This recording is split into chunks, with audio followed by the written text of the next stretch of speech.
The lagoon at Ulithi Atoll in the Western Caroline Islands held more than 700 ships on any given day during the final year of World War II, making this remote coral atoll temporarily the busiest port in the world, despite the fact that no permanent harbor facilities existed there, and despite the fact that most Americans had never heard of Ulithi and would have been unable to locate it on a map if asked. And this vast armada of battleships and aircraft carriers and cruisers and destroyers and transports and supply ships and repair vessels represented the forward operating base for the United States Pacific Fleet during the final campaigns against Japan, when American forces were conducting continuous operations against targets throughout the Philippines and Okinawa, and eventually against the Japanese home islands themselves. Service Squadron 10, the logistical organization responsible for transforming Ulithi from an uninhabited coral atoll into a functioning naval base capable of supporting the largest concentration of naval power ever assembled in human history, accomplished this transformation in less than 3 months after American forces captured the atoll in September 1944, and found it virtually untouched by Japanese occupation despite its strategic location approximately 1,300 miles from the Philippines and approximately 1,800 miles from Tokyo, positioning it perfectly to serve as the forward anchorage that the Pacific Fleet desperately needed to sustain operations at the tempo required to maintain pressure on Japanese forces and to prevent them from recovering from the defeats they had suffered during 1944, when American advances across the Central Pacific had captured the Marshall Islands and the Marianas, and had brought American air power within striking distance of Japan itself. The concept of mobile advance bases had been developed by the Navy during the 1920s and 1930s, when strategic planners recognized that any war against Japan would require American forces to operate across vast oceanic distances, where traditional fixed bases like Pearl Harbor would be too far from combat zones to provide effective support for forward operations. And these planners envisioned floating bases consisting of specialized ships that could provide fuel and ammunition and spare parts and repair services and medical care and all the other support functions that fleets required without needing to return to permanent shore facilities thousands of miles away from where the fighting was occurring. The implementation of this concept during World War II exceeded even the most optimistic pre-war planning, because the scale of operations and the intensity of combat and the technological sophistication of the ships and aircraft being supported all far exceeded what planners had anticipated during peacetime, when budgets were constrained, and when the full requirements of global war could not be accurately predicted. And Service Squadron 10 became the organizational embodiment of this mobile base concept, with the squadron eventually growing to include more than 200 ships ranging from fleet oilers that delivered fuel directly to warships at sea,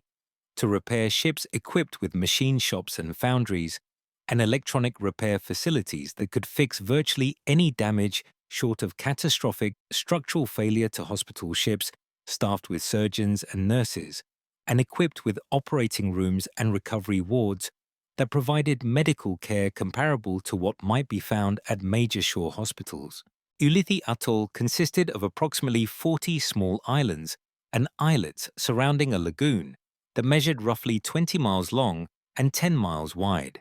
and which provided a natural harbor with depths ranging from 80 to 120 feet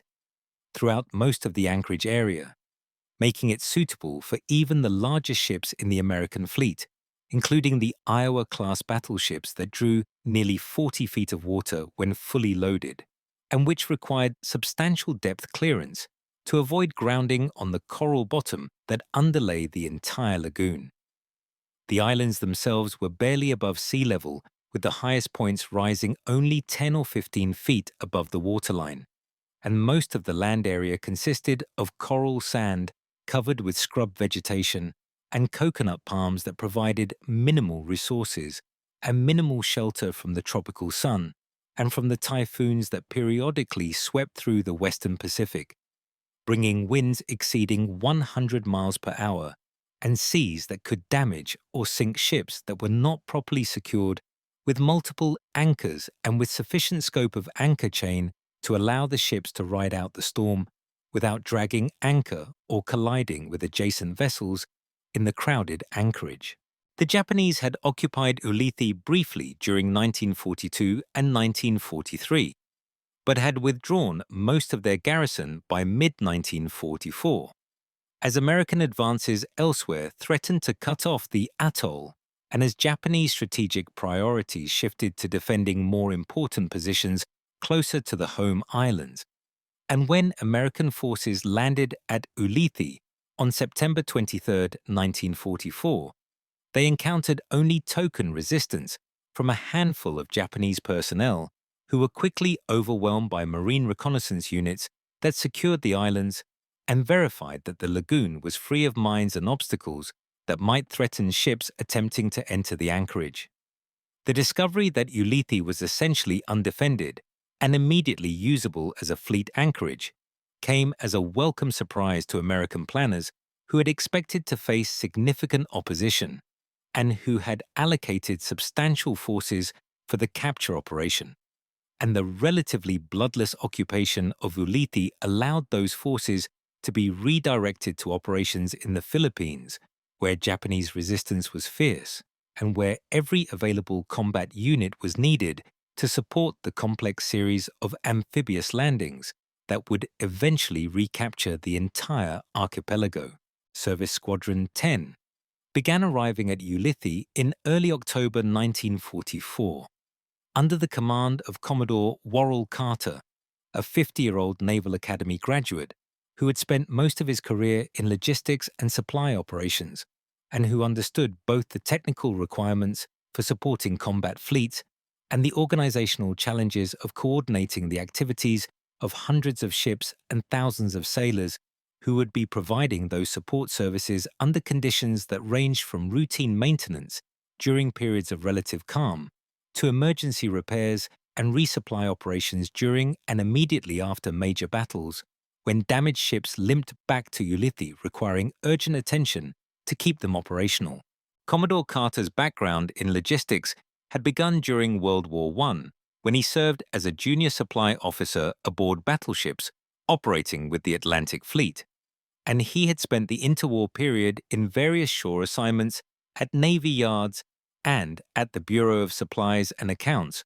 where he had developed expertise in inventory management and in the complex procedures required to requisition and distribute the thousands of different items that modern warships required to remain operational. And this experience proved invaluable when he assumed command of Service Squadron 10, because the scale and complexity of supporting the Pacific Fleet from Ulithi far exceeded anything that peacetime planning had envisioned and required constant improvisation and innovation to solve problems that had never been encountered before, and for which no standard procedures existed. Carter's command philosophy emphasized delegation and initiative, trusting his subordinate commanders to make decisions and to solve problems without requiring approval for every action. And this approach allowed the service squadron to respond quickly to urgent needs and to adapt procedures based on experience rather than rigidly following pre-war doctrines that might not be appropriate for the actual conditions at Ulithi. The organizational structure of Service Squadron 10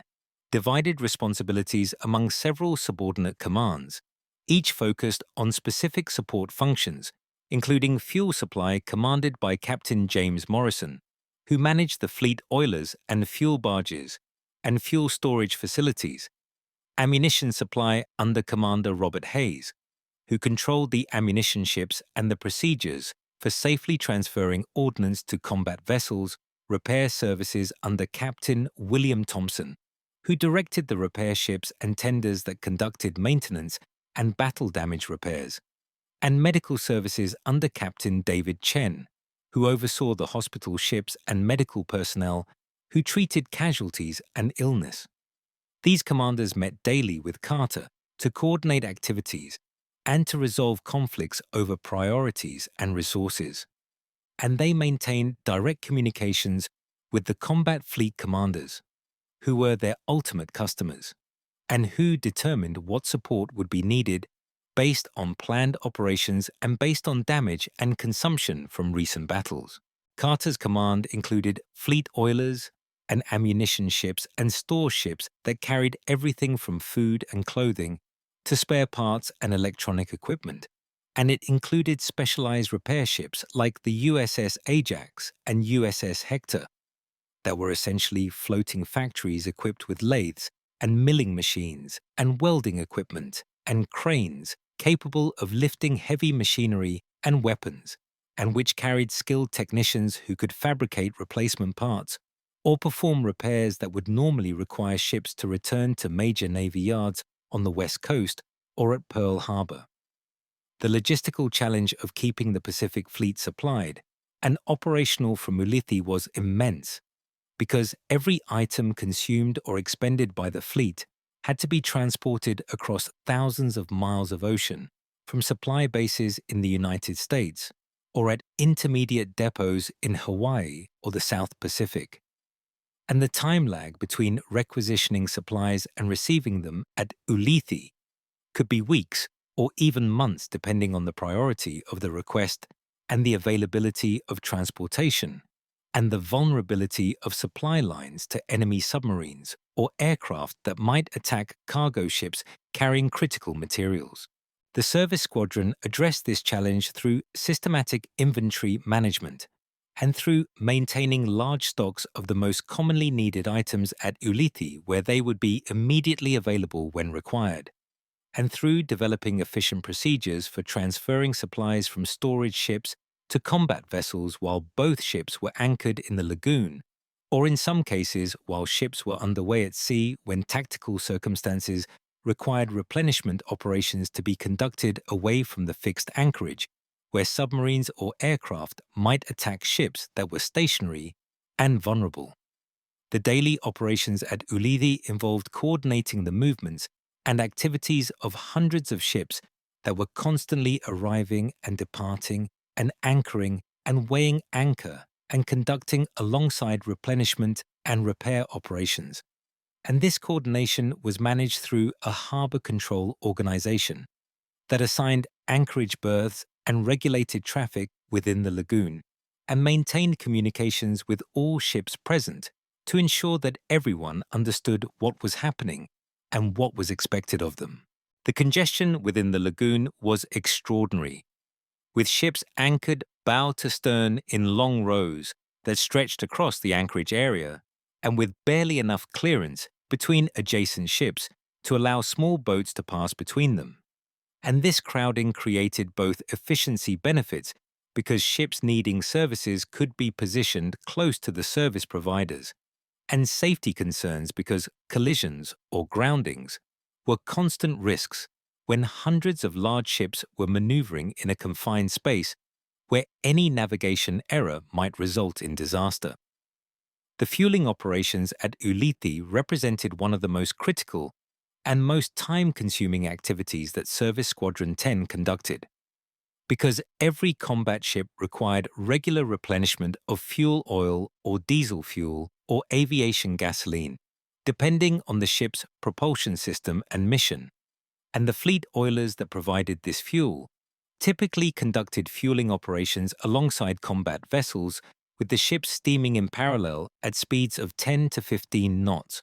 while hoses were rigged between them and fuel was pumped from the oiler to the receiving ship at rates that might reach several hundred gallons per minute for the larger ships, which could consume thousands of gallons per hour when operating at high speed. The at-sea fueling technique had been perfected by the Navy during the 1930s and had become routine by World War II, though it remained a demanding evolution requiring precise ship handling and careful coordination between the crews of both ships to maintain safe separation,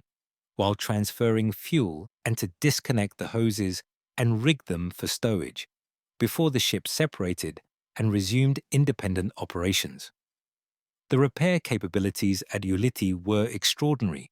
considering that everything was being done afloat without the fixed cranes and machine tools and specialized equipment that permanent shore facilities would have provided. And the repair ships that served with Service Squadron 10 could perform work ranging from simple valve replacements and pump overhauls to complex projects like replacing damaged propeller shafts, or rebuilding fire control systems, or fabricating entirely new components when original parts were not available in stock. One remarkable example of the repair capabilities at Ulithi occurred in January 1945, when the destroyer USS Callahan DD-792 arrived at the anchorage with severe damage to her forward fire control director that had been struck by a kamikaze during operations off Luzon, and the impact had destroyed the director's complex optical and mechanical systems, including the rangefinder and the gun-laying computer and the electrical servo systems that translated target position into gun-pointing commands, creating damage that would normally require complete replacement of the director assembly, which weighed several tons, and which would have to be manufactured at specialized facilities in the United States, using precision machining and optical grinding that required equipment and expertise that were not available afloat. The repair ship USS Ajax took on the seemingly impossible task of rebuilding the director in place aboard the Callahan,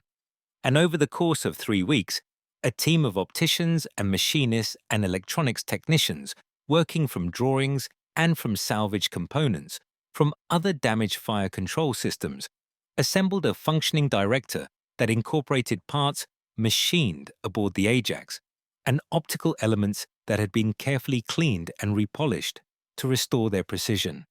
And when the Callahan test fired her guns using the rebuilt director, the accuracy proved adequate for combat operations, even though the repaired system did not meet the exact specifications that would have been required for peacetime acceptance. Another complex repair occurred in February 1945, when the aircraft carrier USS Franklin CV-13 limped into Ulithi after being severely damaged by Japanese bombs during operations near Japan. With the carrier's flight deck buckled and twisted from explosions and fires that had killed more than 700 crew members and had come close to sinking the ship. And the damage assessment teams that inspected the Franklin concluded that repairing her flight deck sufficiently to allow limited air operations would require extensive cutting and welding and the fabrication of temporary support structures to stabilize damaged areas where the deck plating had been weakened by heat and blast. The repair ships worked around the clock for 4 days, cutting away the most severely damaged sections of flight deck and welding in place temporary patches made from steel plate that had been hastily cut to size and formed to match the carrier's deck contours.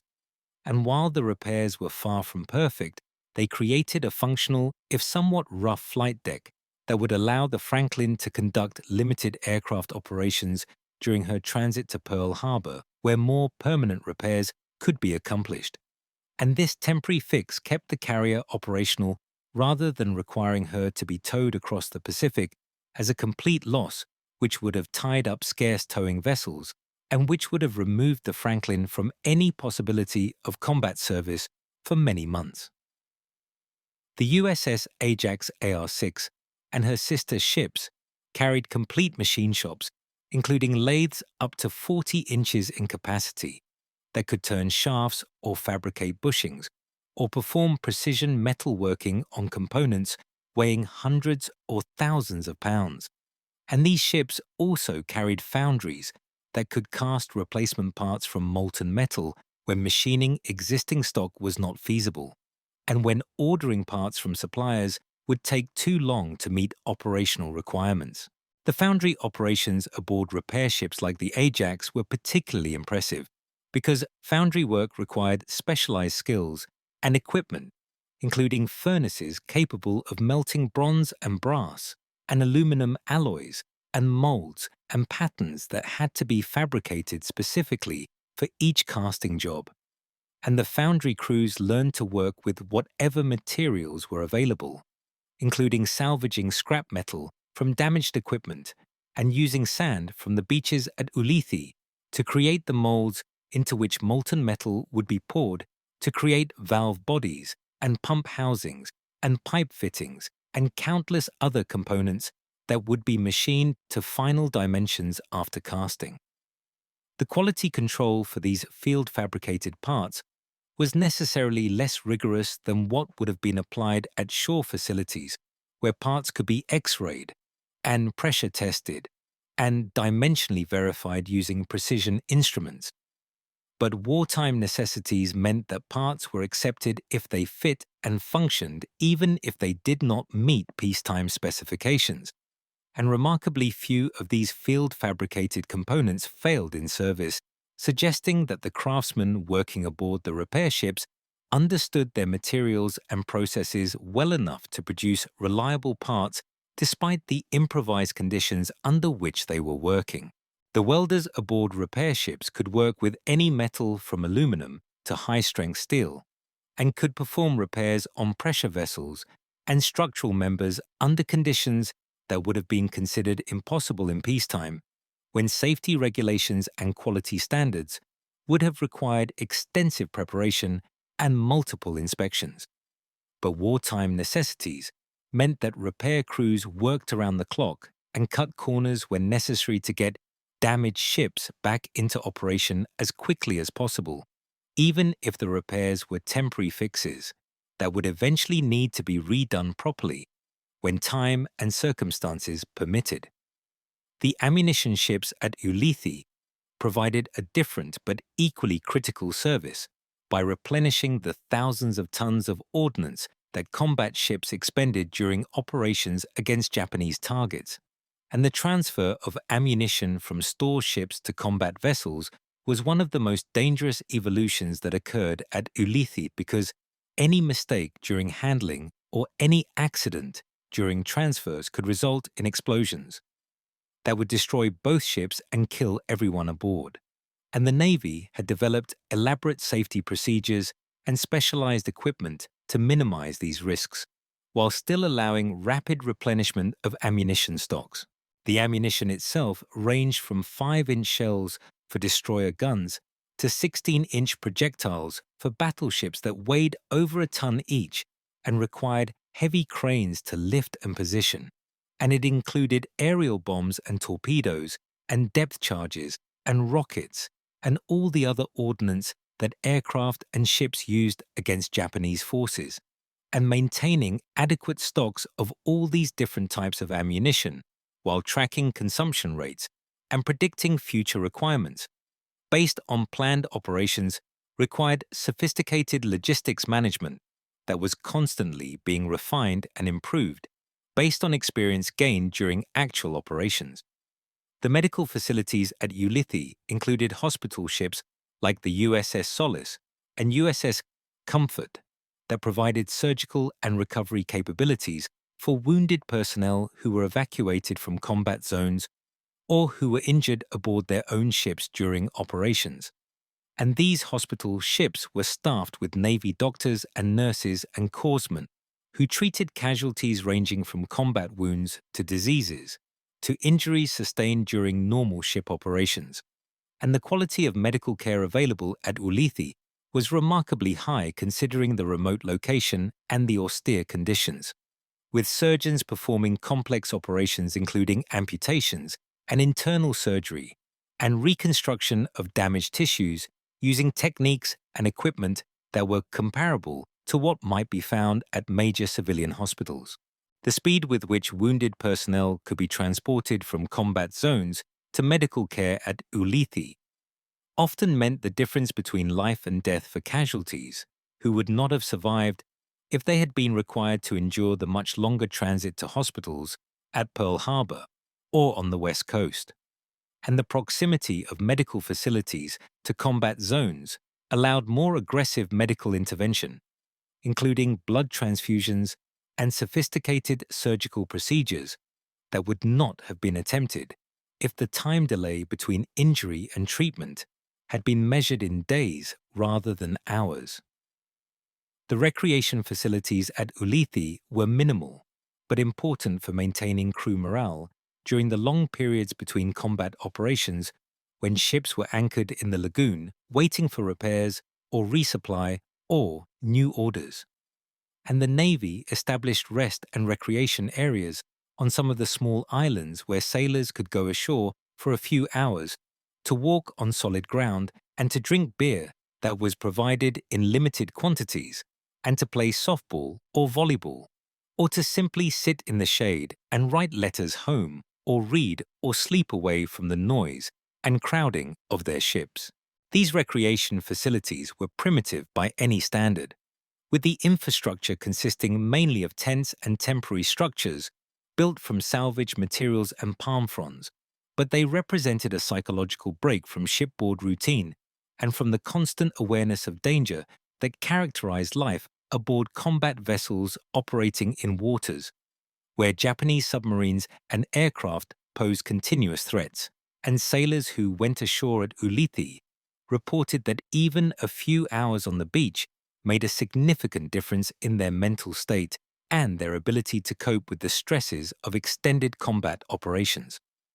The security of Ulithi was a constant concern because the atoll's location made it theoretically vulnerable to attack by Japanese submarines or by aircraft operating from bases in the Philippines or from the Palau Islands or from other Japanese-held territories within striking distance. And the Navy maintained continuous air patrols using carrier-based aircraft and flying boats, and maintained anti-submarine patrols using destroyers and destroyer escorts that conducted sonar sweeps around the atoll, and which investigated any suspicious contacts that might indicate the presence of enemy submarines attempting to penetrate the anchorage. The defensive measures at Ulithi were comprehensive, but imperfect, as demonstrated by the Kaiten attack of November 20, 1944, when Japanese submarine I-47 successfully penetrated the defensive perimeter and launched 4 Kaiten manned suicide torpedoes that entered the lagoon undetected during the early morning hours, while most of the anchored fleet was at minimal manning levels, with reduced watchstanders and with many crew members sleeping below decks. The Kaiten were essentially piloted torpedoes carrying warheads of over 3,000 pounds of high explosive, and they were controlled by a single crewman who sat in a cramped compartment with minimal instrumentation, and who steered the weapon toward its target, using a periscope that could be raised briefly to check course and distance before the final attack run, when the pilot would aim directly at the target ship and would detonate the warhead on impact, killing himself and hopefully inflicting catastrophic damage on the enemy vessel. 3 of the 4 Kaiten launched that morning failed to find targets either because of mechanical problems or because their pilots became disoriented in the darkness and lost track of their positions relative to the anchored fleet. But the 4th Kaiten successfully located and struck the fleet oiler USS Mississinewa AO-59 at approximately 0547 hours, when most of the ship's crew was still asleep, and when the oiler was fully loaded with approximately 400,000 gallons of aviation gasoline and diesel fuel that she had been preparing to transfer to carrier task force ships later that morning. The explosion of the Kaiten warhead against the Mississinewa's hull created a massive breach that allowed fuel to spill into the lagoon, where it ignited almost immediately, creating a conflagration that engulfed the entire ship in flames within minutes, and which made any organized abandonment impossible, as crew members had to choose between staying aboard a ship that was clearly dooming itself or jumping into burning water, where they would likely die from the flames or from fuel inhalation before rescue could arrive. The Mississinewa sank within 10 minutes of being hit with the loss of 63 crew members who were killed either by the initial explosion or by the subsequent fire and fuel spillage. And the attack demonstrated that even supposedly secure anchorages like Ulithi remained vulnerable to determined attacks by small numbers of highly motivated enemy personnel willing to sacrifice their lives to achieve tactical results. The sinking of the Mississinewa created additional problems beyond the immediate loss of the ship and her crew, because the burning fuel spread across a substantial area of the lagoon and threatened other anchored vessels that were downwind of the fire, requiring emergency measures, including moving ships to new anchorages and deploying firefighting boats and aircraft to drop chemical suppressants on the burning fuel and prevent it from spreading further, and potentially engulfing additional ships that would have been difficult to move quickly given the congestion in the anchorage and the limited number of tugs available to assist ships that might need to relocate on short notice. The Japanese were aware of Ulithi's importance and made several attempts to attack the anchorage, including a Kaiten midget submarine attack in November 1944 that succeeded in sinking the fleet oiler USS Mississinewa and killing dozens of crew members. And this attack demonstrated that Ulithi was not invulnerable despite the security measures that were in place, and that constant vigilance was required to prevent additional attacks that might cause significant damage to the concentrated shipping in the lagoon. The kamikaze threat became increasingly serious during early 1945, as Japanese forces adopted suicide tactics as their primary means of attacking American naval forces,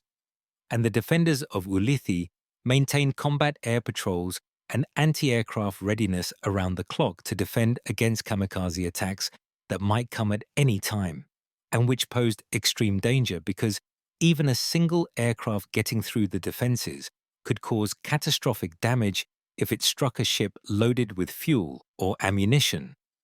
or if it hit one of the crowded anchorage areas, where an explosion might damage multiple ships simultaneously. The psychological pressure of maintaining this constant vigilance wore on personnel at Ulithi,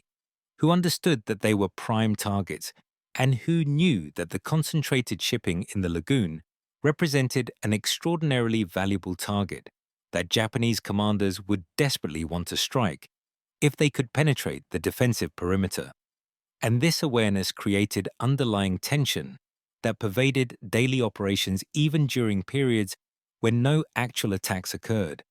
and when the primary threats were mundane dangers like tropical diseases and heat exhaustion and accidents during cargo handling or ship maneuvering operations. The supply chain that supported Ulithi stretched back across thousands of miles of ocean to sources in the United States, where factories were producing the enormous quantities of supplies and equipment that the Pacific Fleet consumed during its operations against Japan.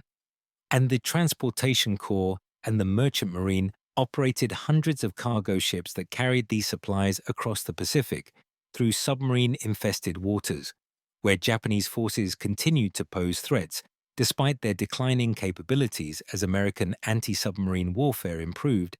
and as Japanese submarine numbers decreased through combat losses and through mechanical attrition that left many boats unable to operate effectively. The voyage from the west coast to Ulithi typically required 3 to 4 weeks, depending on routing and whether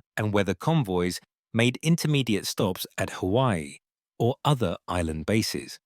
And ships traveling this route faced risks not only from enemy action, but also from storms and from mechanical failures, and from navigational errors that might cause groundings or collisions in waters, where rescue would be difficult if ships got into trouble far from help. The personnel who served with Service Squadron 10 at Ulithi numbered in the tens of thousands, including sailors and officers and civilian contractors, who provided specialized technical expertise that military personnel might lack. And these people came from diverse backgrounds, ranging from career Navy professionals who had served for decades to wartime volunteers who had enlisted after Pearl Harbor and who were experiencing their first exposure to military life and to the Navy's distinctive culture and traditions. The demographic composition of Service Squadron 10 reflected the broader patterns of wartime mobilization, with personnel drawn from all regions of the United States and from all economic and social backgrounds, including skilled tradesmen who had worked in civilian shipyards and factories before the war, and who brought valuable expertise to their military assignments, and college graduates who had been commissioned as officers through ROTC programs or through officer candidate schools, and who were learning naval logistics through direct experience rather than through formal training that might not have adequately prepared them for the real challenges they would face at Ulithi. The age range among Service Squadron personnel was also diverse, with some sailors being teenagers,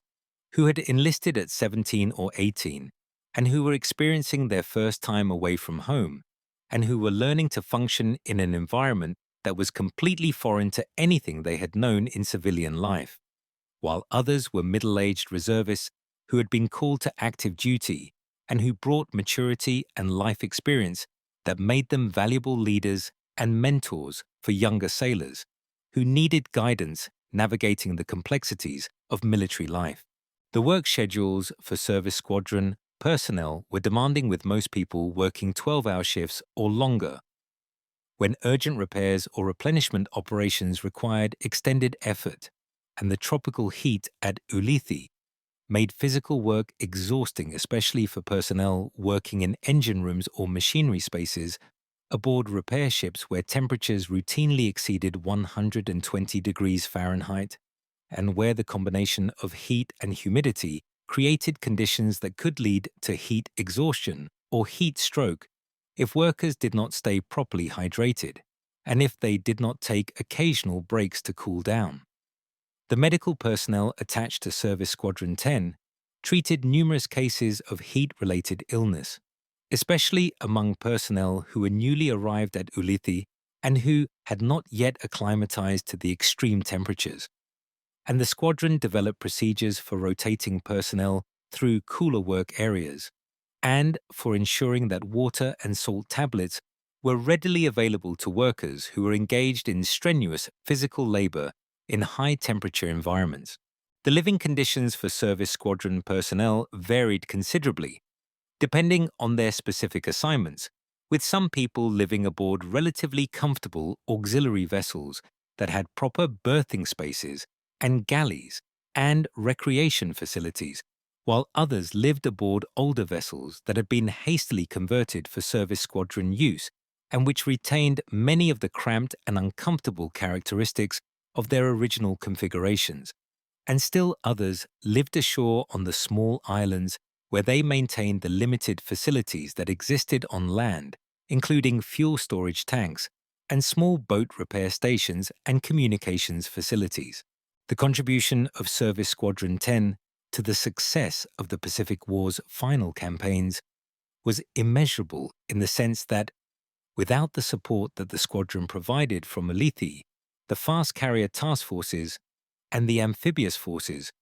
could not have maintained the operational tempo that characterized 1945, when American forces were conducting almost continuous operations against targets from the Philippines to Okinawa to Japan itself, and the ability to repair damaged ships and to replenish fuel and ammunition, and to provide medical care, and to offer at least minimal rest and recreation, all contributed to maintaining the combat effectiveness of forces that were being pushed to their limits by the demands of sustained operations against an enemy who was fighting with suicidal determination and who was inflicting casualties and damage that tested American resolve, and which raised questions about whether the cost of continuing the offensive toward the invasion of Japan that was planned for late 1945 would be acceptable to American political leaders and to the American public. The statistics regarding Service Squadron 10's operations at Ulithi are impressive, even decades after the fact. With the squadron servicing thousands of ships and transferring millions of gallons of fuel and thousands of tons of ammunition, and conducting thousands of repair jobs ranging from minor maintenance to major reconstruction projects that kept damaged vessels operational when they would otherwise have been sent back to rear area facilities for work that would have removed them from combat for months. The economic value of this forward support capability was enormous, because keeping ships operational in the forward area meant that the Navy could maintain higher force levels in combat zones, without needing to build additional ships to replace those that were unavailable due to transit time to and from repair facilities, effectively multiplying American combat power without requiring proportional increases in the size of the fleet. The environmental impact of operating such a large concentration of ships in a coral lagoon ecosystem was substantial, though this was not a primary concern during wartime, when military necessity took precedence over environmental considerations. And the activities at Ulithi, including fuel spills and waste disposal and physical damage to coral from ship anchors and from construction activities on the islands, all contributed to ecosystem disruption that persisted for years after the war ended, and which modern environmental scientists would consider unacceptable under current standards, but which was considered unavoidable at the time, given the operational requirements that Ulithi was fulfilling. The lagoon's water quality deteriorated over the course of the war as organic waste and petroleum products accumulated despite efforts to manage waste disposal, and the coral reef structures suffered damage from anchoring operations and from the wakes of hundreds of ships moving through the lagoon on a daily basis, creating conditions that took decades to recover after Ulithi was abandoned as a naval base following Japan's surrender. The discovery of Ulithi's capabilities and its rapid development into a functioning forward base represented one of the great logistical achievements of World War II, demonstrating that with proper planning and adequate resources and skilled personnel, the United States could project and sustain military power across vast oceanic distances in ways that would have seemed impossible only a few years earlier, when peacetime constraints limited what military planners could envision or implement. And the lessons learned at Ulithi influenced post-war naval planning and informed the development of new concepts for forward deployment and mobile basing that would be employed during the Cold War and subsequent conflicts where American forces operated far from home bases and required sophisticated logistic support to maintain combat effectiveness over extended periods. The fate of Ulithi after World War II illustrates how quickly military priorities and strategic geography can change when conflicts end, because the atoll that had been the busiest port in the world during early 1945 was essentially abandoned by the end of 1946, as the Navy withdrew from forward positions in the Western Pacific and consolidated its presence at permanent bases that could be more economically maintained during peacetime, when the urgency that had characterized wartime operations no longer existed. The native population that had been relocated from Ulithi to allow military use of the atoll returned to find their islands substantially altered by American occupation, with new structures and cleared areas and remnants of military equipment scattered across the landscape. And the process of returning to traditional lifestyles and of repairing the environmental damage that military operations had caused took years and required assistance from American authorities, who provided some compensation and support, though many islanders felt that the disruption to their lives and to their ancestral lands had not been adequately addressed or compensated. The historical memory of Ulithi and of Service Squadron 10 has faded over the decades since World War II ended, because the work that the squadron performed was not dramatic or photogenic compared to carrier battles and amphibious assaults that captured public attention, and which generated the famous photographs and film footage that shaped how people remembered the Pacific War. And the thousands of sailors and civilians who served with the Service Squadron have received relatively little recognition for their contributions compared to combat personnel who fought in more visible roles, despite the fact that without the logistic support that Service Squadron 10 provided, the combat forces would have been unable to maintain the operations that ultimately defeated Japan and ended the war.